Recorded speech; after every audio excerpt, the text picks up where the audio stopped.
नमस्कार, मी doctor Manjiri Walsankar, director Bhide hospital test tube baby centre, Navi Peth, Pune. आज आपण टेस्ट ट्यूब बेबी मधले काही अतिशय गुंतागुंतीचे केसेस बघणार आहोत. त्यापैकी सगळ्यात प्रामुख्याने भारतामध्ये जे जाणवतं आणि दिसतं ते म्हणजे मल्टिपल फायब्रॉइड्स. आता फायब्रॉइड म्हणलं की बऱ्याच पेशंटला भीती वाटते की डॉक्टर कॅन्सर तर नाही ना. तर फायब्रॉइड ह्या स्नायूच्या गाठी असतात ज्या गर्भपिशवीच्या स्नायूमध्ये आढळतात आणि त्यामध्ये वाढ झाल्या कारणाने चक्क गाठी तयार होतात, ज्याला फायब्रॉइड्स असं म्हणायचं. फायब्रॉइड्स अनेक पद्धतीचे असतात. त्यापैकी प्रामुख्याने इंट्राम्युरल म्हणजे चमडीच्या आतले फायब्रॉइड जे आहे ते जास्त आपल्याला भारतीय पेशंटमध्ये बघायला मिळतात.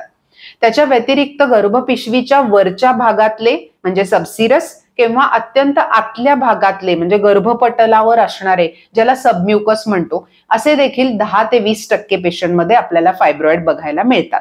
आता हे जे गुंतागुंतीचे अनेक फायब्रॉइड काही पेशंटमध्ये असतात, त्यांना टेस्ट ट्यूब बेबी करताना आपल्याला काय खातिरदारी घ्यायला पाहिजे हे आपण आज बघणार आहोत.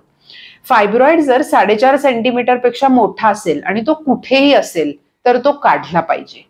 दुसरी गोष्ट, जर तो सिम्प्टोमॅटिक असेल आणि साईज जरी छोटा असेल, म्हणजे पेशंटला प्रचंड अंगावरनं रक्तस्राव होतोय, पिरियडला 10 पॅड दिवसाला लागतायत, प्रमाणाबाहेर पोटात कळ येऊन दुखतंय, असे जर सिम्पटम्स असतील किंवा शारीरिक संबंधाला त्रास होतोय, संडास लघवी करताना पण त्रास होतोय, अशा पेशंटमध्ये फायब्रॉइड हे काढलेच पाहिजे. जर तुम्हाला कुठल्याही प्रकारचा त्रास होत नसेल आणि गर्भपटलाच्या आत फायब्रॉइड कुठेही डोकावत नसेल तर तो फायब्रॉइड आहे तसा ठेवून टेस्ट ट्यूब बेबी करता येतं. थोडक्यात सांगायचं तर अशा पेशंटमध्ये साध्या पद्धतीने टेस्ट ट्यूब बेबी आपण करत नाही.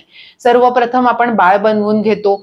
फायब्रॉइड जर काढायचा असेल तर तो नंतर काढून 2 महिन्याची विश्रांती देऊन फ्रोझन एम्ब्रिओ ट्रान्सफर, ही पद्धत साधारण टेस्ट ट्यूब बेबी सगळ्यात जास्ती चांगला सक्सेस रेट फायब्रॉइड पेशंटमध्ये देते. धन्यवाद.